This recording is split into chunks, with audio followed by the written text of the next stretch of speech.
I want to welcome Marie Jensen to our Conscious Fertility podcast. And this episode is very much focused on fertility. As our listeners know, a good almost maybe two-thirds are on consciousness, which anybody can benefit from listening. And then not the majority, but the others are related specifically to fertility. And this will be one of those podcasts that's really related to fertility. And we're going to be talking about low-level laser therapy, nicknamed cold laser, scientifically known as photobiomodulation for fertility. And Marie Jensen, she is a physiotherapist that actually specializes in reproductive health and fertility. And we met because we both have the GigaLaser, and she was part of the Integrated Fertility Symposium. They introduced us. Actually, Marie, I think it goes further back because I read your book in English and wrote the foreword to your book as well. So Yeah. we got introduced by the people at Paramedics and Giga because you were part of the self-reporting practitioners to GigaLaser, sharing who is using GigaLaser and who is getting women pregnant. And you had the largest Yeah. population with really good success rates. So we started geeking out over email and on phone, right? That's how it started. Yeah, I think so. Yeah. And so she practices in Copenhagen. She's going to talk about photobiomodulation today. Hopefully, we'll get into her passion around scar tissue and reproductive health and some of the body work she does. And as I was mentioning, she does have a book out in English. So I don't know how many languages you have it in, but she has the book on fertility and physical therapy, where there is sections on photobiomodulation and laser for fertility. And she translated to English, and I got to read the English version and write the preface or forward to that. So thank you. Thank And you. I wanted to catch up with you because I got in my hands a piece of paper here of a pilot project that you've done back in 2022 using Yeah. the GigaLaser photobiomodulation. So I thought it'd be great for us to kind of connect and share with the listeners a little bit about photobiomodulation. So that's my long informal introduction to say welcome to the Conscious Fertility podcast, Anne-Marie. Thank you very much. Good to see you again. Yes, good to see you as well. So I would like to start with, can you share how you actually came across or got into photobiomodulation? Is it actually part of your training as a physical therapist out in Denmark? Yeah, but it's part of our basic training, but normally we don't use it for fertility. So I used it ever since I was educated for like arthrosis and tendinosis. Yeah, you're trained to use it for pain. That's what Yeah, most people have skin issues or inflammation. inflammation and pain and injuries to help heal it. So Yeah. how did you come to use it for reproductive health, in particular for those trying to conceive naturally or go through IVF? How did that happen? Well, actually, I bought a GigaLaser. That's a long time ago. And I had only had it for, I think, a couple of months. And there was this woman from Sweden who contacted me and would like to book some laser treatments for fertility treatment. And I was quite surprised. And I started saying, I don't work with fertility. I would advise you to call somebody else. She said, oh, please, can we try? Because I heard that they work with GigaLaser in Norway with very good success rate. And she was from Sweden, but the closest GigaLaser to her private home was in Copenhagen. So she would really like to come to try this out with my GigaLaser. And I really tried to say, no, sorry, no, I can't do that. But she kept pushing me. So at the end, I said, okay, let's do it like this. I go for lunch every day at 12. I will let you use my GigaLaser while I'm having lunch. I didn't want to get involved, but I allowed her to use my GigaLaser. At that time, she had tried to become pregnant. She had one child. She had tried for 5 years to become pregnant again. She would like another child. And she had spent a huge amount of money on all kinds of treatments. So she came 6 times and I went for lunch and I just said hello and goodbye.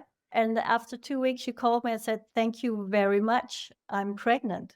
After having tried everything for 5 years, it finally happened. And then we waited for 9 months to see if the child was okay. And she had a very healthy baby and a great birth.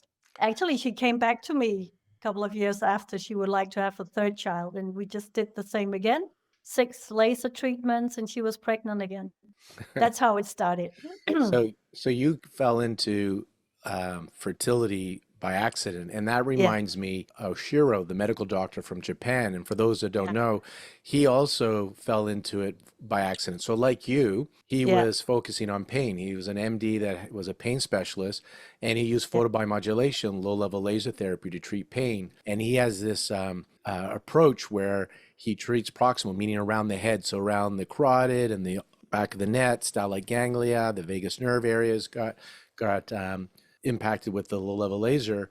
And a woman who, I remember you share this in your book, by the way, a Yeah. woman who was in menopause did this treatment for back pain. And although he resolved her back pain, her menstrual cycle came back, which she wasn't happy about. And he dismissed it, go see your gynecologist, doesn't have anything to do with what we're doing, until a second woman who was also in menopause with back pain went through a series of treatments, resolved her back pain, her cycle came back. So he concluded, oh, if we're bringing blood flow head to toe, because that's why he did that approach around the neck to increase the parasympathetic response blood flow. If we're bringing blood head to toe, then we're bringing more blood to the ovaries and the uterus. So maybe we're rejuvenating the ovaries.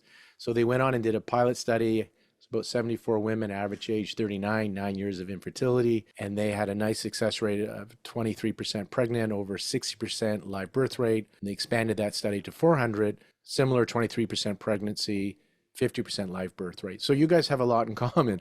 So when I first met you and learned about you, I don't remember now, I hadn't reviewed that chart, but I think you had like well over 150 cases at that time where you had treated people with the GigaLaser and saw some really good benefit in pregnancy success, correct? Yeah. Actually, I can't remember the numbers right now, but they're in my book, I think. And I bring that up, it wasn't just like 4 or 5 cases. I mean, you had over 100 cases. And then in the pilot project that you did, I thought we'd talk a little bit about the pilot project where you broke it down in age groups and how many treatments and frequency of treatments and how long, just so people can get an idea. And we have some people that are familiar with the laser, and then we have some people that may be hearing this for the very first time. So I thought we could hit all levels from beginner, intermediate to advanced in our discussion here. And do you want to discuss kind of what you think the mechanism is from photobiomodulation, also known as low-level laser therapy? What is the mechanism that you think could be impacting reproductive health, fertility?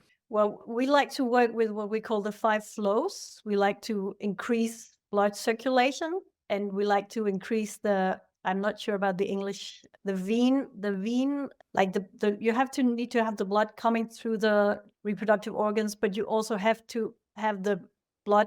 Yeah, so the Yeah, return, so you have to have it coming and then you have to remove the waste, right? Blood exactly. flow has to come and Yeah. go. Okay, so blood circulation.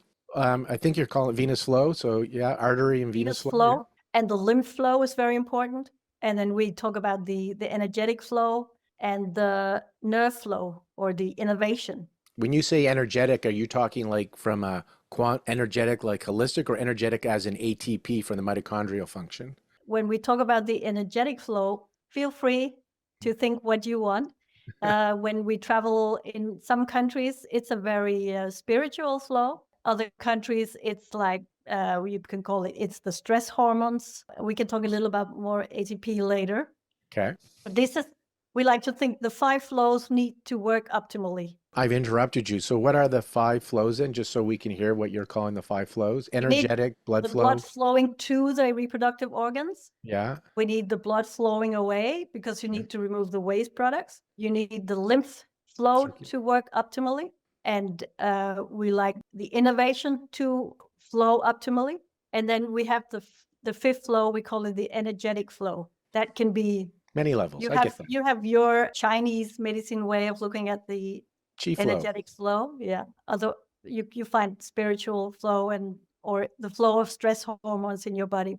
So what we think that laser can do with the 5 flows is definitely increase the blood circulation, the blood coming to the reproductive organs, but probably also the venous flow, and definitely also the lymph flow, because you increase circulation altogether.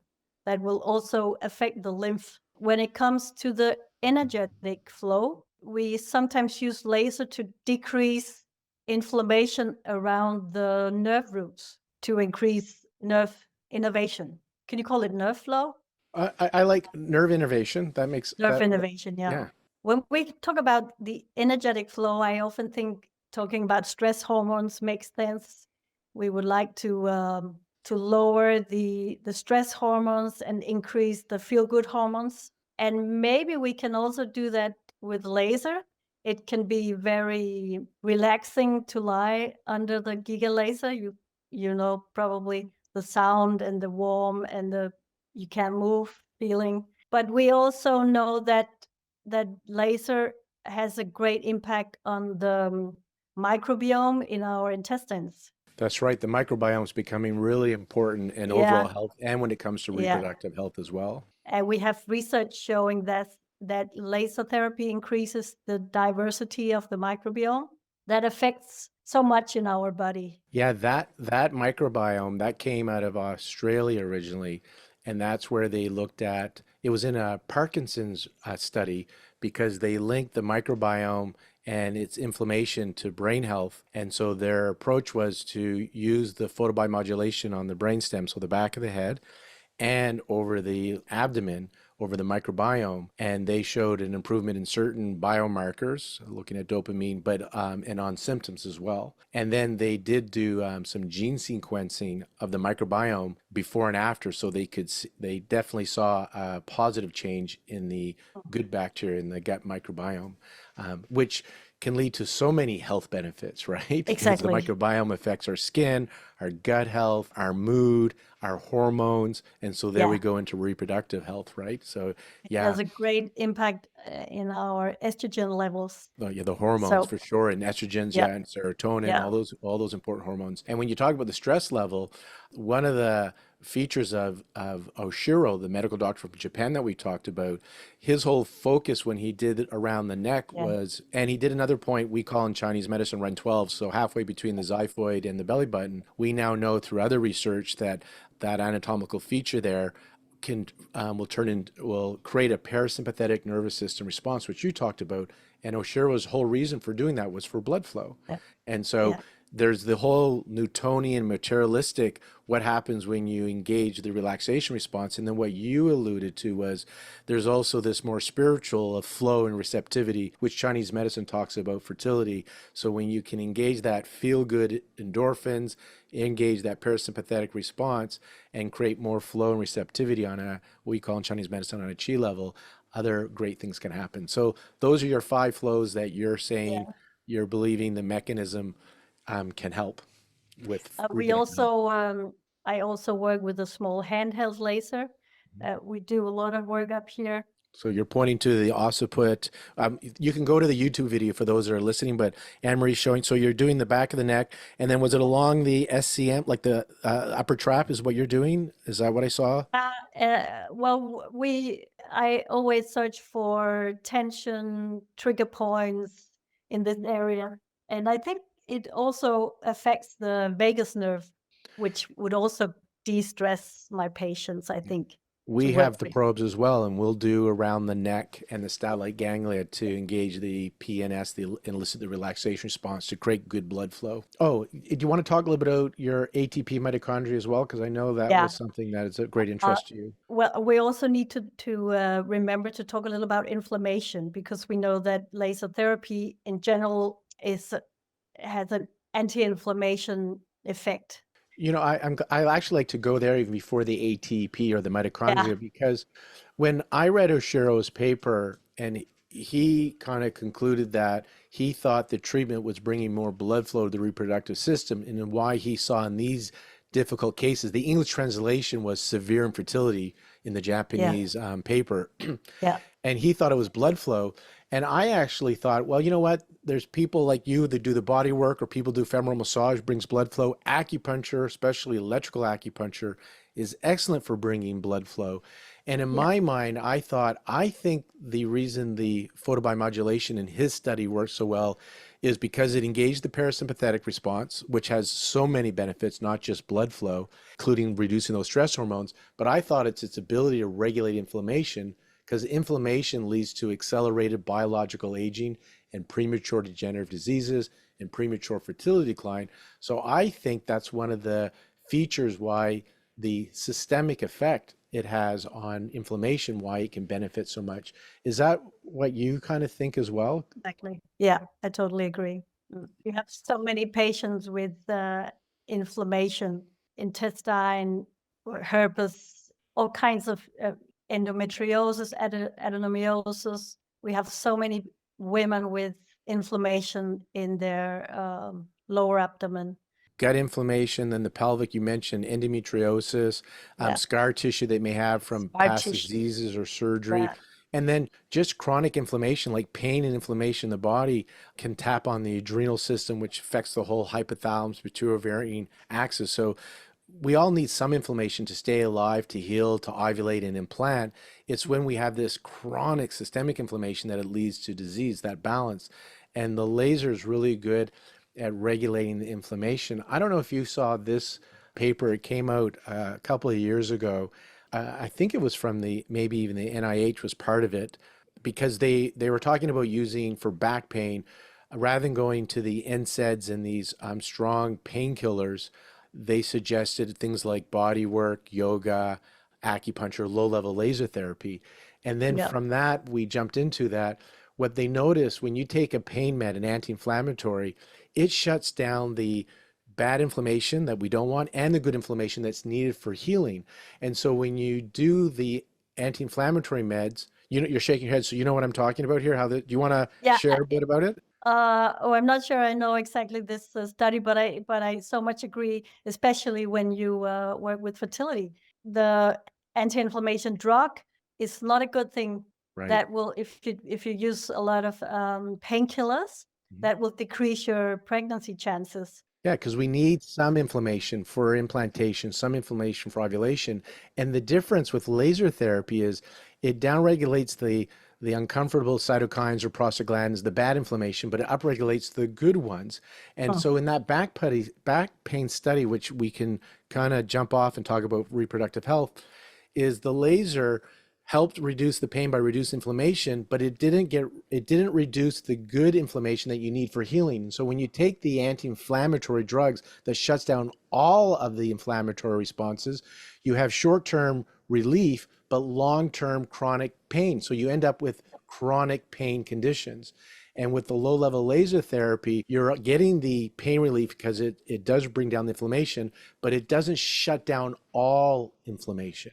And so I often say, rather than saying that laser reduces inflammation, photobiomodulation, because we're not talking about lasers that burn or cut or heat you up like you do for body sculpting or hair removal or surgery. We're talking low level laser therapy. This photobiomodulation regulates inflammation. So you don't shut down all inflammation, because we do need some form of inflammation for healing. And in this case, when we talk about fertility, ovulation and implantation. So we're aligned on that idea that big part of the PBM, photobiomodulation, is its ability to regulate inflammation. I think just to tie in the inflammation, I loved, because I remember hearing you talk about scar tissue, because it seems to be Yeah. something you like to work with. When you work with the scar tissue, can you talk about, because I think you said it creates a little bit of inflammation. That's why you like to use the GigaLaser right after to help clean up. It's kind of like when you cut your lawn and then you rake it up and Yeah. get rid of all the leaves. When we work with scar tissue, it's first of all a manual physical therapy. It's we can call it a traumatizing therapy. Hmm. We need to destroy the scar tissue. Every time you have your menstrual cycle, your uterus and tubes need to move in a specific pattern. Like the uterus has to contract to get the endometrium out. And then after the contraction, the uterus will start like moving in like an upgoing pattern. And after ovulation, your uterus has to like grow, rise, and extend to get ready for the egg. All these very important movements can get very disturbed if you have a lot of scar tissue in your pelvic area. It will make it very hard for the uterus to move. So we do a lot of manual therapy on women with scar tissue in the pelvic area. But every time we do that, we kind of traumatize the tissue and we start an inflammation. Oh, because you're breaking up the scar tissue. So you're waking up the scar tissue, and right. the immune system will react. So we like to combine the manual therapy with the laser therapy. So I often work with my hands underneath the laser when Oh, I'm okay. with scar tissue. Yeah, Because the laser is this big square, about 500 centimeters squared. So you have that above. And so while you're yeah, doing the body work and breaking up the scar tissue in the lower abdomen, the light is also happening at the same time. They're getting the photons. yeah.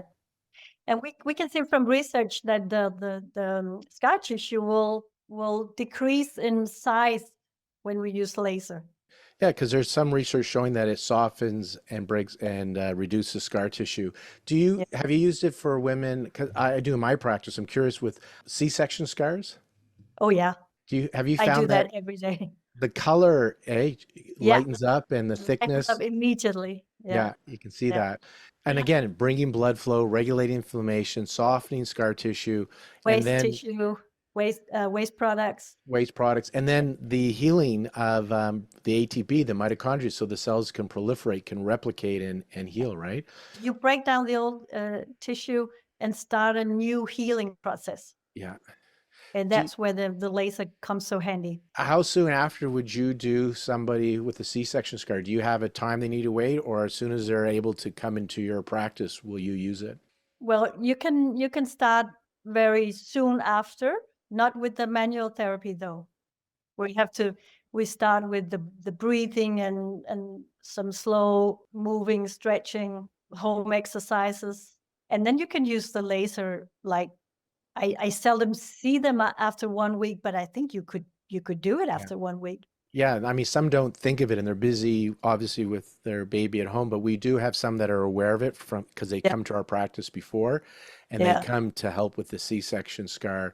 And, this is not a leap. Like, I mean, anecdotally, we've seen some changes, but there is actually published research on low-level laser therapy for surgery. So if you do it before surgery and immediately after, they show reduction in pain, that reduction in swelling, and acceleration in healing. So, and C-section surgery. So it fits, it's very aligned and has the evidence to support that that would make sense.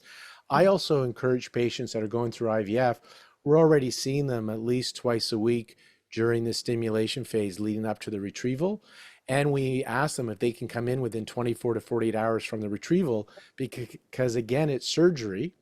And you mentioned, exactly. because going in, and you mentioned your five flows. One of them is lymph, the other one's blood flow. If we can help move the lymph and blood circulation, then more blood to the area and blood carrying away waste and more lymphatic and immune response, then hopefully less pain and accelerate the healing. Because usually shortly after, either they're going to do a transfer on day 5 fresh, or usually the next cycle they're doing a frozen transfer. So I also like to do it that way. Have you been using it that way at all, your lasers? Always, we always advise our patients to come after retrieval. Having the eggs retrieved can cause pain and inflammation.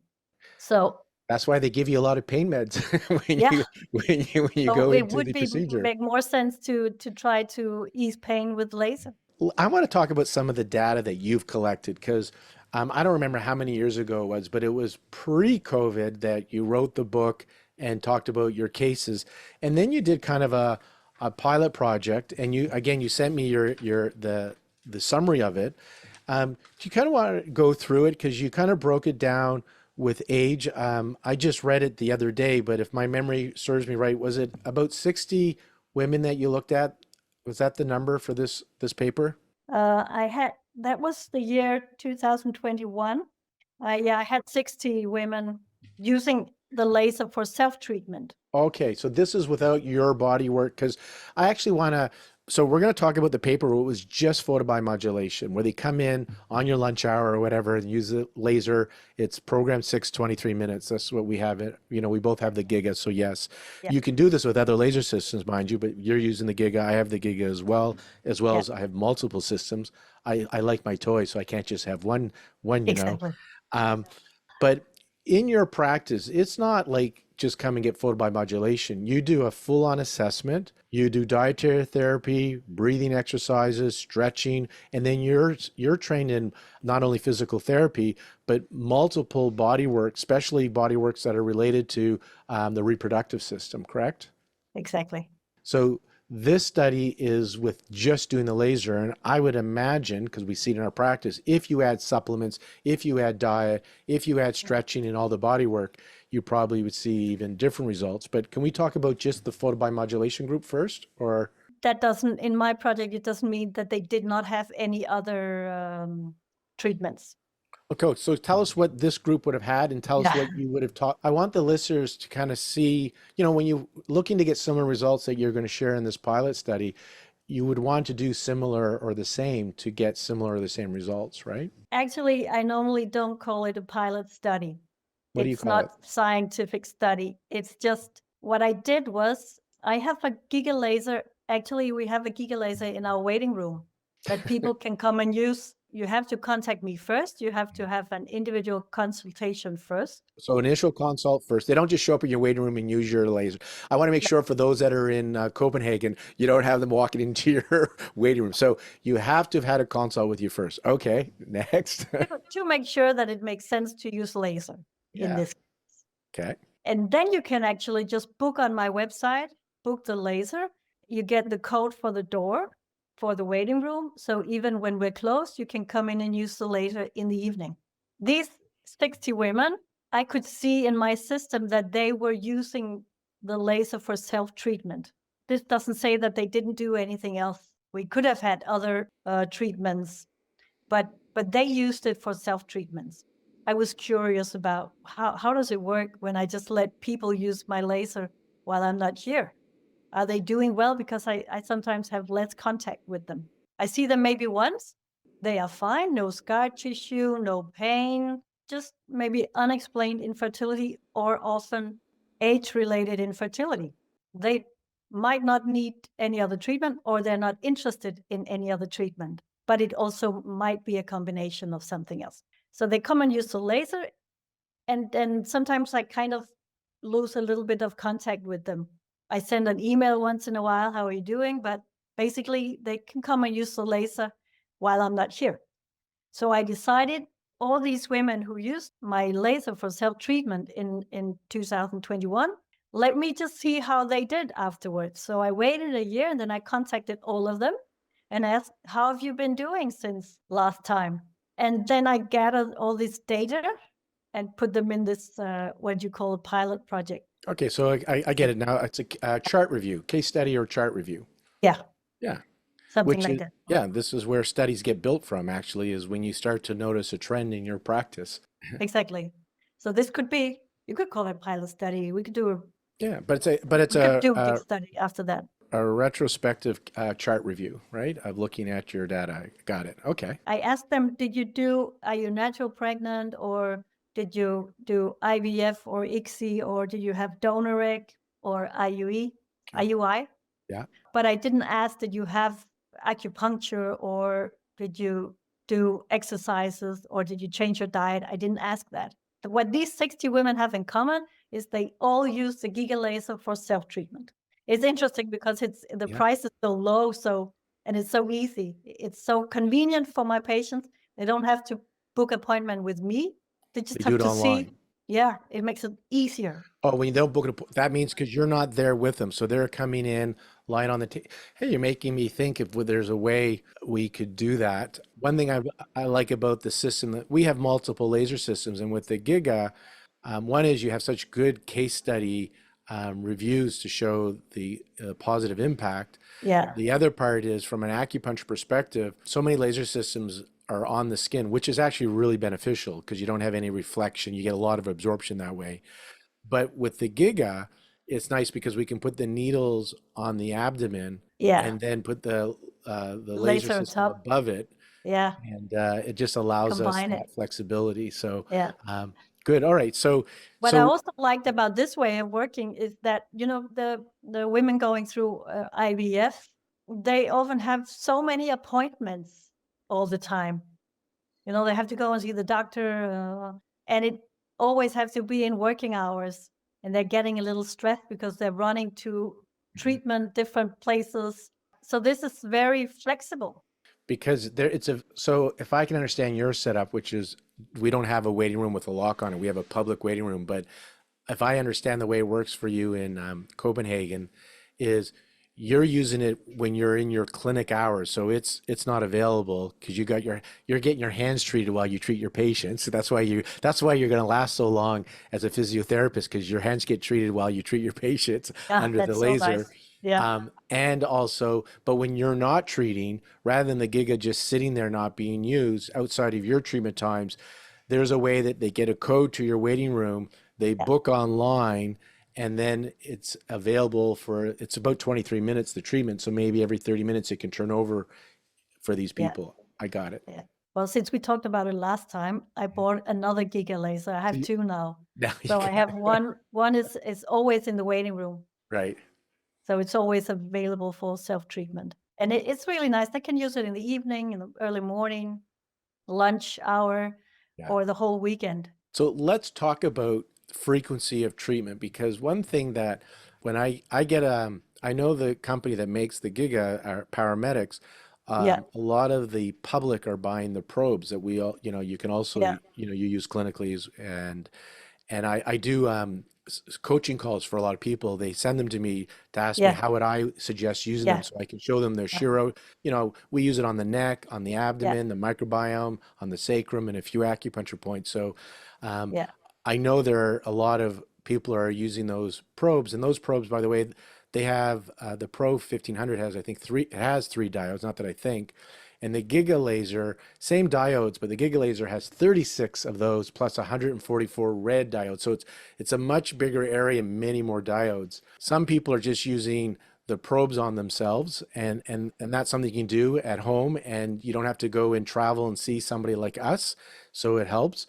But if somebody is going to, because the Giga is it's cost prohibitive for most people. These things, most individuals are not buying a Giga for themselves. There's always somebody that can afford it, but they're not as affordable as the probe, and even the probes are cost prohibitive for some. yeah. So now I remember my question was, how often are they coming to you? How often are you seeing they need to come? So I'd love to know for how many cycles until you see benefit. When do you say, you know what, you've done it enough? Like we haven't seen a change at this point, so we don't expect it. And how many times in a week, etc. So can you kind of walk us through? And I know you talk about that in your chart review, so you can review it and then maybe tell us a little bit about what you saw for the different age groups as well. I normally advise my patients to come 2 or 3 times a week, inspired by the doctor you mentioned before, Dr. Oshiro. He preferred 2 or 3 times a week. He said maybe optimally 3 times a week, but in praxis, practically, it didn't always work. So sometimes it was 2. It still worked. So what we say is try to come here 2 or 3 times a week until ovulation or implantation. Then you may be pregnant. Then we don't use laser. When you say implantation, you mean like a transfer date for an IVF? Yeah. Well, I'm thinking if it's a natural cycle, like 5, 6 days later, the implant, but I don't think you use it after ovulation. So the embryo will implant 5 or 6 days It's later. either you use it until ovulation, Yeah. or if you are having a transfer, Yeah. you can use it until transfer. Just on languaging, because the IVF clinic transfers the embryo, but the embryo does the implantation. Okay. Right. Okay, I So, didn't know that. yeah, Yeah. not all embryos implant, right? True. So yeah, they do a Yeah. transfer and then we hope the embryo implants. And whether you have an IVF or a natural cycle, there will be an implantation usually when the embryo is around 6 days old, right? So I'll say it a different way. You're not using the laser over the sacrum or the abdomen if there is an embryo in the fallopian tube or an embryo in the uterus. Yeah. We use photobiomodulation in the luteal phase or after transfer, but we don't do it over the sacrum embryo. We may still do the Oshiro technique for blood flow, regulate inflammation, and we'll treat the microbiome still, or the vertebrae, the spine that goes to Yeah. the Yeah. ovaries and the uterus, but we won't Yeah. put it over just because that's what they recommend, because nobody's done Yeah. research over the For sacrum. safety. Yeah, Yeah. we just don't do it over a growing fetus. Yeah. There is no reason why we think it would cause harm, but nobody knows, so they say, don't do it. For safety reasons. Yeah, Yeah. It makes sense. probably it would be beneficial, but since we don't know and we don't do research like that on newly pregnant women, we better be safe. I interviewed years ago when I had interviewed Michael Hamlin. who's had a lot of publication on photobiomodulation. He was just sitting there because I told him what I was doing. He was like, "Oh my God, it would be really interesting to treat the women when they're pregnant because, using the laser on the tibia or the sternum can help with stem cell proliferation. So this would probably be really beneficial for the baby if the Yeah. mother was being treated during pregnancy." So Yeah. theoretically, right? So again, but we don't know over the uterus or over the sacrum, the safety issues. And because it's photons, the baby is at the development age where the eyes are open, it could be dangerous to the eyes, right? So if you're doing home systems or seeing a practitioner, basically the current literature says don't use photobiomodulation over a growing fetus. So don't do it over the lower abdomen or sacrum if you know there is a pregnancy. So you're saying around ideally 3 times a week from menstruation to ovulation. So just during that follicular phase, the first half of the cycle, you would treat. So that would be a 1 cycle treatment, and they'd get on average 6 treatments, 4 to 6 treatments in that cycle. Yeah. And how many cycles do you recommend? Is it a 1 cycle and it should work, or do you think it requires a few cycles? I think it requires often three or 4 circles because it takes about 3 months to mature an egg. So if you want to have a really good healthy egg, maybe lots of the women coming here, they suffer from age-related infertility. So we want better egg. We want a better egg quality. So we like to stimulate through 3 cycles. And actually what I was curious about when I did this last study is it sometimes too much? Can I give too many? Because I realized that I had patients who came here every month for more than a year. So I was curious to see, should I tell them to stop? Is it too much? Is it in the papers I sent you? I can't remember. But I had some women who came here like more than 60 times. Okay, more than 60 treatments, yeah? But it worked out well. Some of them got pregnant after 60 times or 70. Yeah, So you can't say that that's too much. You should forget it. If it doesn't work within half a year, forget it. It's not like that. right. We still see some women are severely infertile, maybe because of age. It still makes sense. And the women who came here for so many months, it was often women who had tried everything for maybe 5 or 6 years, nothing worked. Then they do the GigaLaser treatment for maybe 3 or 4 months, and they become pregnant, but they lose it again. So we try again and try again. And almost all of them succeeded. In some cases, it depends. Like some of them have PCOS or Yeah. endometriosis, and I find clinically they're going to be more of a 6-month treatment than a 3-month Yeah. treatment, Yeah, I right? think so too. Because of Yeah. the pathology and what's going on versus Yeah. something that's more simple, maybe that's causing the infertility. But what do you think about age-related infertility? Do you think sometimes we need more than Oh, 3 or 4 yeah. cycles? Just like they may Yeah. need more IVF, they need Yeah. more acupuncture, they need a Yeah. higher dose of coenzyme Q10. You know, I use this metaphor, Anne-Marie, of like the fertility journey. It's like the ancient times where you're in a carriage and you got a horse or horses to take you over this journey, and your goal is to get to the end place as efficiently and quickly as possible with your carriage intact. And so sometimes you need just one horse. That would Yeah. be photobiomodulation. Sometimes you need to add acupuncture and supplements and herbs. So each one of Yeah. those is a horse. So if you come in at age 21 with unexplained infertility, you may need a horse. But Yeah. if you come in at 44 and you have endometriosis or Yeah. PCOS or multiple failed IVFs or Yeah. miscarriages, you're Or a gonna husband with low semen quality. well, that's not her, that's him we need to treat, Yeah, right? exactly. But that's Yeah, another we need to horse, put a very horse on different his in the sun. carriage. Yeah. Yeah, that's a whole other problem where it's the partner or the person contributing the sperm is the issue, and we're only seeing the female. So that's going to be my next question. So we're going to talk about the men. I just want to kind of hear then, did you find there was a certain age group you didn't see much help with? Was there a certain age group? Like what was the age group that you predominantly saw that you saw the benefit after 3 to 4 cycles of treatment? And if you're doing it 3 times a week, now this is in your case review that you did. How many treatments did they did total then when these women became pregnant that did the self treatment with the GigaLaser in your clinic? what was the number that you recall? And I'll look In to average, they came here for 16 treatments. 16.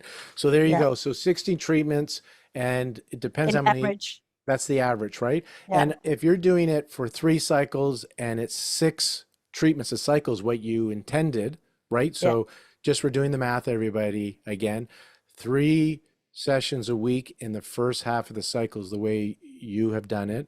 So that's 6 treatments per menstrual cycle. So 3 menstrual cycles would be 18. So these individuals either did it less than 3 times a week, right? On average. And if you did it 4 times, 4 cycles, there's 24 treatments, up to 24 treatments. Or if you did it twice a week, that would be 16 treatments, right? So you're looking on average 16 treatments over 3 to 4 months. And it's been my experience treating other things besides reproductive health, like pain is easy to see. Like fertility is a pass or a fail.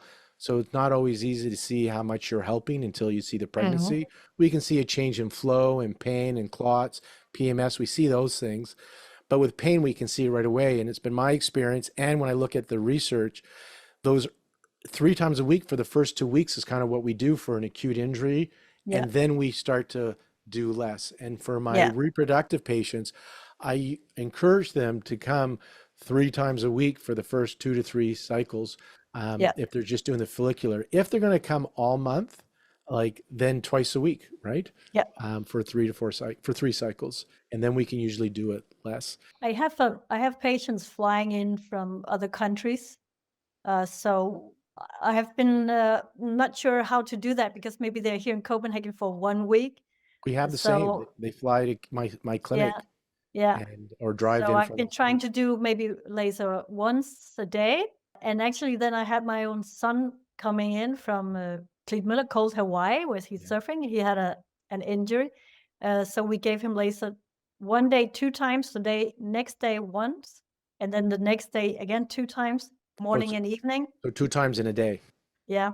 And that worked so well. So now at the moment when I have people coming in from different countries, we actually sometimes do twice a day. Oh wow! So that I have not done that. Interesting, because we've done. Let's geek out here for a minute. I want to think about this. And again, it Yeah. depends on the individual. It's too much for some or not.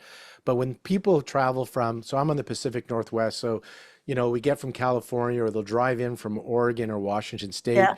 Some do get Yeah. on the planes from other parts of Canada, Yeah. in the States, and they'll come for a week. And Vancouver is an Yeah. amazing place to visit. So they're Yeah. Yeah. coming, they're enjoying themselves, they're getting Yeah. nutritional IVs, they're getting their acupuncture and their laser. But we'll tell them maximum 4 times in the week per, like, so if they're here 4 or 5 days, we will do 2 days in a row or even 3, but we usually like a day off after 3 in a row. And I just say that because the cells have to do something with it, they got to kind of Yeah. process it. And I think of it as like drinking out of a slow hose, like a little water, or a like a fire hose, right?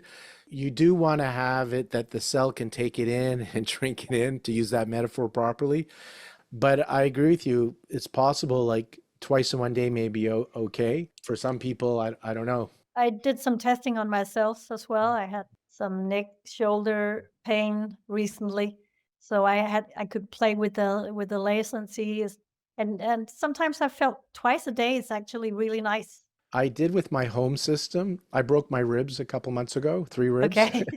and I was doing it twice a day at the beginning, Yeah. just to help with the pain and Yeah. really to accelerate the healing was my goal. But I agree, I don't think it's optimal. For women who live here in Copenhagen, I wouldn't do it twice a day because Yeah. you might keep filling energy into cells that are already full. Yeah, when we eat a meal, like we 3 meals a day, you're gonna eat 3 meals a day. We don't sit and eat all three once, right? No. In one sitting. We gotta, but like you said, if they're in the area, then Yeah. do it like, every other day, like we're suggesting, or, Yeah. 3 times in a week, having some breaks if you can. But if it's a better scenario, if you're from out of town, Yeah.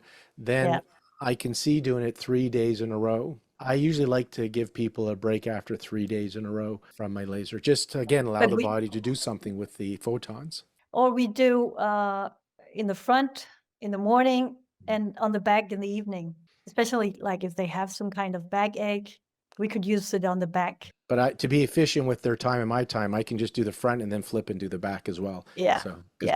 two different areas of the body. So you're doing on average 6 treatments a cycle. In Yeah. our practice, we're often seeing people 8 times in a cycle because we're doing it twice a week, and we just change a little bit of our strategy in the luteal phase if there's a chance of pregnancy. If Yeah. they're not trying to get pregnant, there's no chance of pregnancy. They're suppressed because they're doing a frozen or an IVF cycle. They're being suppressed. There's no chance of a pregnancy. Then we'll treat the same way the whole month. If there's a chance of pregnancy, then we're focusing on blood flow, regulating Yeah. inflammation, and the microbiome. Yeah. So So you and use the laser, like you put it a little higher, or? yeah, a lot higher. Yeah. Yeah. So the navel's kind of our Yeah. is our baseline. So it's the navel and above. I'm not convinced that the photons reach the ovaries yet. I think we're helping with blood flow. I think we're helping with regulating inflammation and lymphatic, and we're improving cellular health. So it absorbs more food and more vitamins when we start Yeah. to improve the health. I'm not convinced that the photons can reach the ovaries. That's why I think No. somebody's going to have to invent a probe. It's just like they do the vaginal ultrasound to look at the ovaries to count the follicles or do an IVF Yeah. retrieval. Yeah. If somebody can put some laser diodes on that ultrasound camera on the probe, then they can just point it from the vaginal wall at the ovary. That's closer. And then I think that could have some good mitochondrial effect. And that's what they did similar in that mouse study where they showed improved embryo quality when they put the mice through the IVF. They only lasered one of the ovaries. And what they did is they did an incision, pulled the ovary out of through the incision. They lasered it, high dose too. But mice ovaries are different than human ovaries. Put the ovaries back in, and then they put the mouse through an IVF. The side that got lasered had better embryo qualities, right? So for humans, we're not going to do that. But putting the probe and pointing it at the vaginal wall at the ovary, 2 things. One is you have the camera so you can see the ovaries there, because most ovaries don't look like they do in the textbook. That they can move and get pulled by adhesions and scar tissue, etc. So they may not be where you think they are, which is why I like the GigaLaser you're using, because it covers such a large area. You're going to get on top of where the ovaries would be. But with this probe, if you have the camera on there, you can see where the ovary is and then be pointing the diodes at it. And there's just the vaginal wall now that's in that you have to go through to get to the ovaries, versus whether the bladder's in the way or intestines and all the muscle tissue that you have to go through to get there, which is why Roberta Chow, when I chatted with her, when she was using it for fertility and pelvic inflammatory disease pain, she just said, just get a lot of photons into the pelvic bowl. So kind of like how you and I treat, we just put a lot of photons in the lower abdomen. I don't think you necessarily have to reach the ovaries. I think there's a lot of like domino effects going on with There is the a cascade of energy and this. the blood circulation. And Well, there's 2 things we're looking at, Anne-Marie. First of all, you have case studies to show that it helps, right? We're just trying to figure out the mechanism, but yeah. we often know how it works before we know how it works. So we're just trying to play with the mechanism. I'll give you one more that's a little out there as in quantum physics. So I had somebody I chatted with, and they were saying that they're noticing that when the photon hits the cell, there's a whole increase in ATP production through cytochrome C. But they say that when the red light hits the cell then emits like yellow or other photons light. So there is a domino cascade of effect. Yeah, exactly. And I asked, what's that? And he goes, we call that quantum biology, because now it's less of a Right. chemical process and Yeah. it's photon process, so quantum. So when we're talking, we just like to understand the mechanism, but I'm interested in, does it work? And when I looked at your paper, you thought that if the women were younger, you saw Yeah. less benefiting. You thought maybe because they don't have mitochondrial health issues from an egg quality perspective. Was that your thinking? Yeah. When they're young, I have to look for other problems. If they have endometriosis or PCOS, though, even if they're young, I still like the photobiomodulation. Me too. Yeah. But I have to look more into how they eat, for instance, or how they exercise, or are they very stressed, or could they have like closed tubes, or there could be so many other things. Yeah, that's a given for me. So we always want them to have the hysterosalpingogram to confirm tubes are open. And when we see people at our clinic in Vancouver, we always address stress, we address diet, we Yeah, address movement, sleep, like all those things yeah, have to be working. yeah. And then we're looking at regulating the cycle with our tools, one of them being photobiomodulation. 35 to 39 seems to be the area where you saw a lot of benefit. And then even 40 to 44, you saw some benefit as well. You only had two people above 45. So I know those two In didn't get this, pregnant, but to yeah, me, that's so small. one of them only came to see me 3 times. Okay. Yeah. So, The other one 11 times. so on average, That's not enough. that's not enough, especially if you're over Not when you're 45. 45. So here's the downside that you need to do multiple treatments over 3 to 4 cycles. And Yeah, so it's not a magic bullet, and it's multiple treatments. So you're going to a clinic multiple times. I think that's why I'm seeing more people call me to have the coaching call for the home systems, the probe, because they can't get to people like you or myself, or they're just like, that's too much in a week, and so yeah, they're doing it at home. So average 3 to 4 cycles. Nat Kimura, when I interviewed him from Japan, he said at least 3 cycles. He showed that the photobiomodulation, that he did acupuncture plus the photobiomodulation. He treats similar to us over the neck area for the blood flow, parasympathetic response, over the lower abdomen to get photons into the pelvic bowl, and over the sacrum and the pudendal nerve as well, that area. He showed that they doubled blastocyst rates, which is great. And he said on average, you need about 3 cycles of treatment. And he said after 6 cycles of treatment, they found that if you don't see results by then, if they didn't see results by after 6 cycles of treatment, they usually found there was a big drop off because there's something much more yeah, complicated. He didn't say yeah, it was impossible, Emery. I've had multiple women, thinking of one now that had premature ovarian insufficiency. yeah, So she was in her mid 30s, no yeah, longer ovulating, antral count negligible. They couldn't find any. The ovary looked a yeah, little smaller and non-functioning. AMH undetectable. We treated her again, diet, lifestyle, herbs, acupuncture, laser, and she started ovulating again, and she ended up having a child naturally. So, but that was 9 months of treatment, yeah, regular treatment, right? So yeah, we're just saying after 6 months, the yeah. chances are go down, but it Lower. doesn't mean impossible, Yeah, but it does mean it goes down. All right, now we're going to talk about the man. So, are you using photobiomodulation for the guys, and yeah. how's that helping? Well, I didn't do any studies on that. Okay. I haven't done what I did with the women. I didn't contact all the men. I'm actually right now I am changing the way I treat men. So from August, I'm gonna do it a little differently. Can you share? So it's because there's a new study. You probably heard of it from I think it was from Japan as well, with laser acupuncture with some really good results. So what I used to do is just stimulate with the laser on the testicles Yeah. and the prostata. And with the prostate, and you're using the probe, not the GigaLaser for that. Exactly. You don't want Okay. to heat up the Yeah. testicles. So I Right. used small handheld probe. So we would do that every cycle. Just before her ovulation, we would So treat the men. all right. So the week before the ovulation, the men would come in Yeah, how many times? 3 or 4 times. Okay. So 3 or 4 And then times they would come in. and then afterwards we would take a break because I've read in an older study that that if you keep boosting the semen cells, they get tired, so they need breaks. Okay. So that's how we did it. We boost the cells and then give them a break, and then boost again, give them a break. But now I read this study from, I think it was from Japan, where they use laser acupuncture with really nice results. So we are practicing now here to prepare to work inspired by this new study. That means a list of acupuncture points. I think it was also twice a week for 6 weeks. Well, that kind of follows the acupuncture studies, not laser acupuncture, where they showed morphology changes, motility, sometimes count. And on average, it was twice a week. A minimum was 5 weeks, and a lot of Yeah. them were 10 or 12 weeks. So you got the acupuncture points with the laser acupuncture.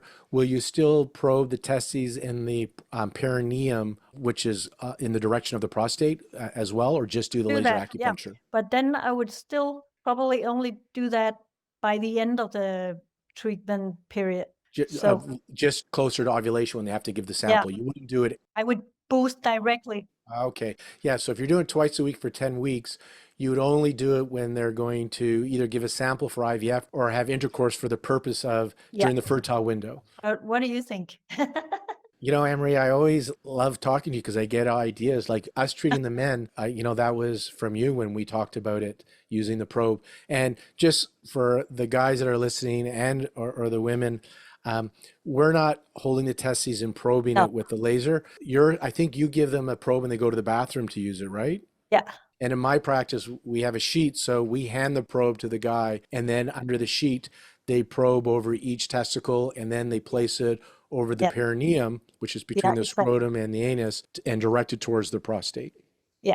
That's how we do it. But I'm planning to work with different ways and see if I can get an impression on what works better. I like it. I'm always testing new ways to do You things. are, and you keep such good data. Like on the chart review that you shared, you wrote it up. How many got pregnant? How many treatments? How old? I thought it was really beneficial.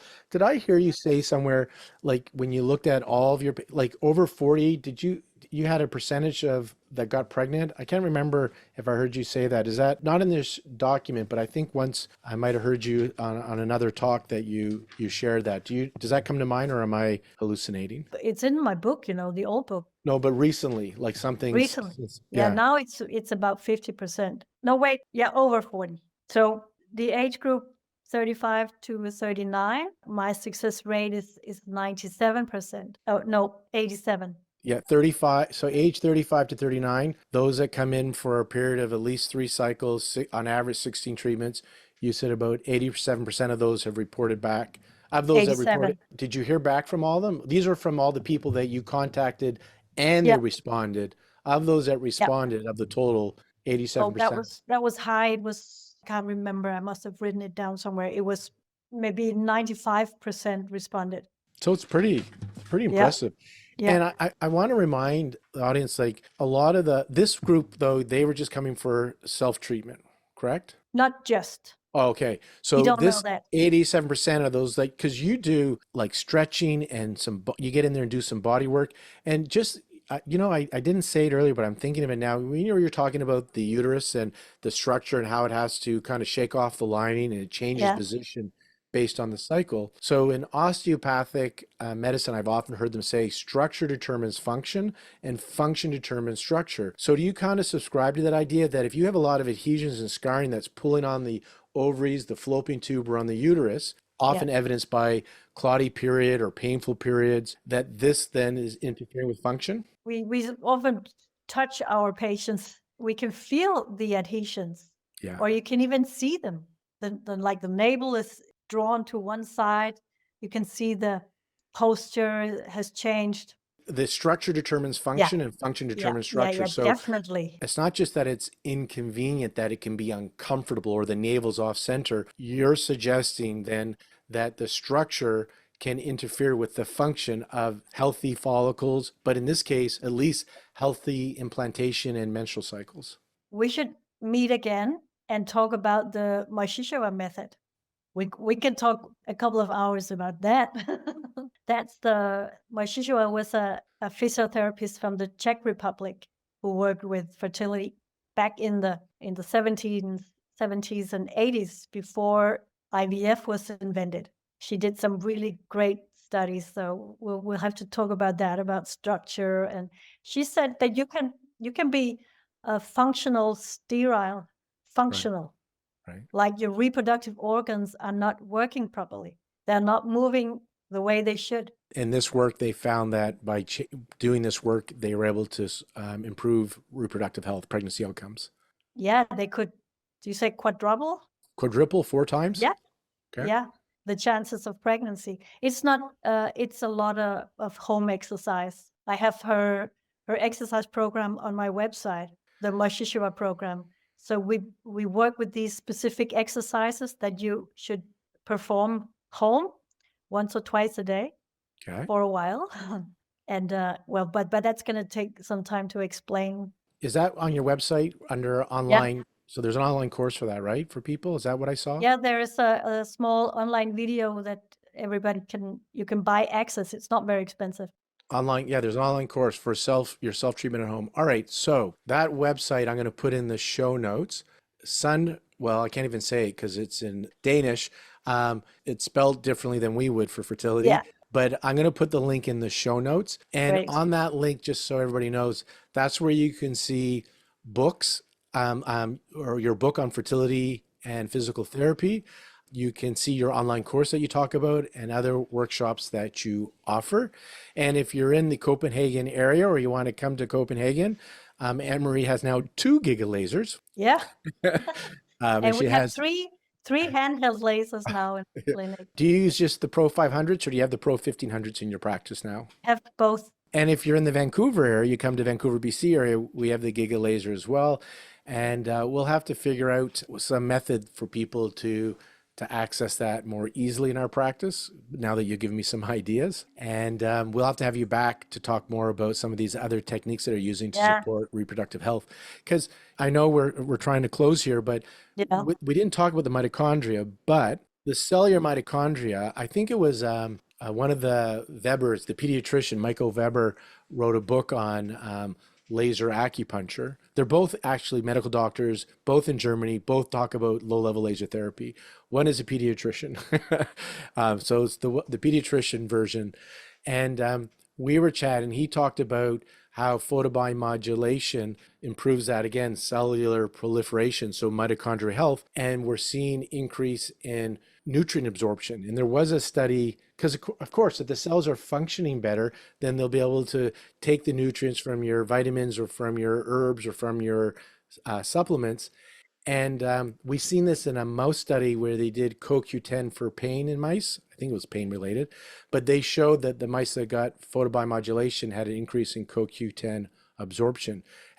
I think you talked about it once with me too, about vitamin D Yeah. as well. I don't know if that was a study Exactly. or is it something you're aware of? Can you remind me of that? We talked about that, or I often talk about that.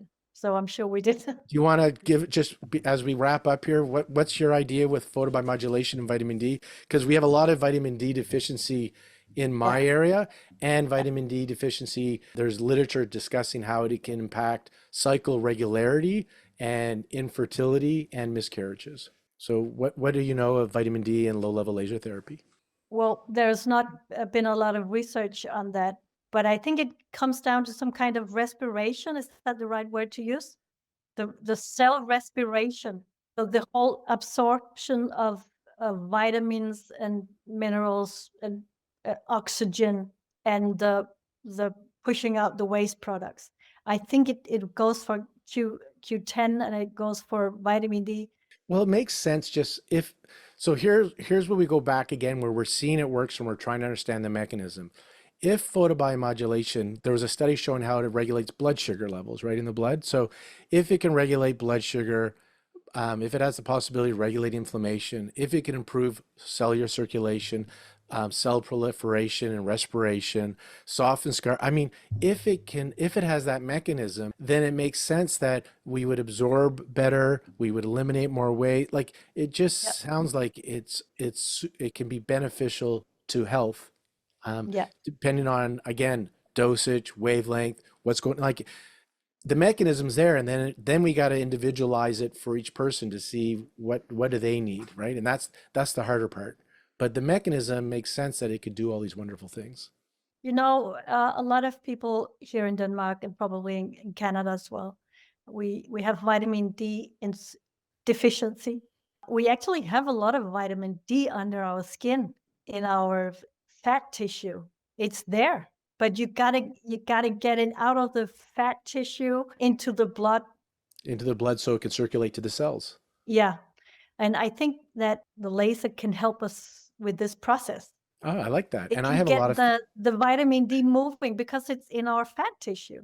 yeah, and I have a lot of fat tissue, Anne-Marie, so I'm gonna put it on my belly a little You bit more. see, the problem with vitamin D is worse for obese people because it kind of the fat tissue absorbs the vitamin D and it's like stuck here, like as if the body is waiting for the dark season.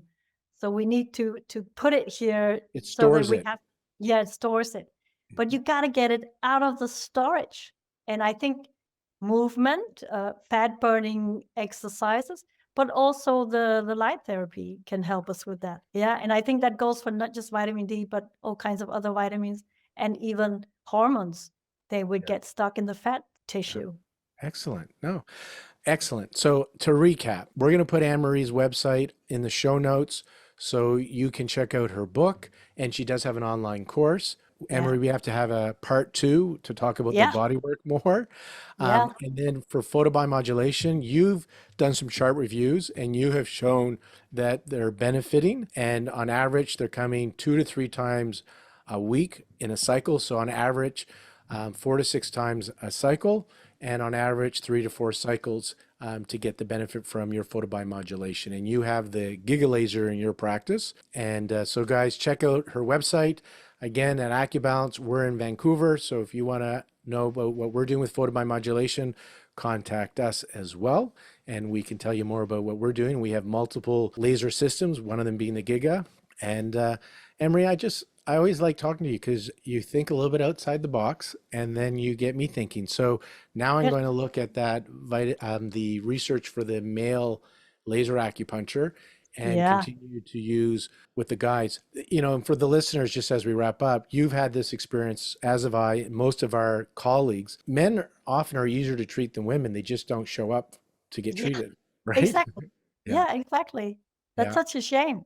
It's a shame because men are Yeah. making 1,000 to 1,500 sperm a heartbeat, unlike women that are born with all their eggs. Yeah. Men are making them. And so if they've had a poor diet, if they're overweight, if they're doing a lot of drugs and alcohol, and they change the lifestyle, and if they have Yeah. something, a mechanism that's off, and we use antioxidant therapy, Yeah. dietary therapy, acupuncture, photobiomodulation, then in 3 to 6 months, because spermagenesis are that 70, 90 days. So 3 to 6 months, we can see a difference. Why to 6 months?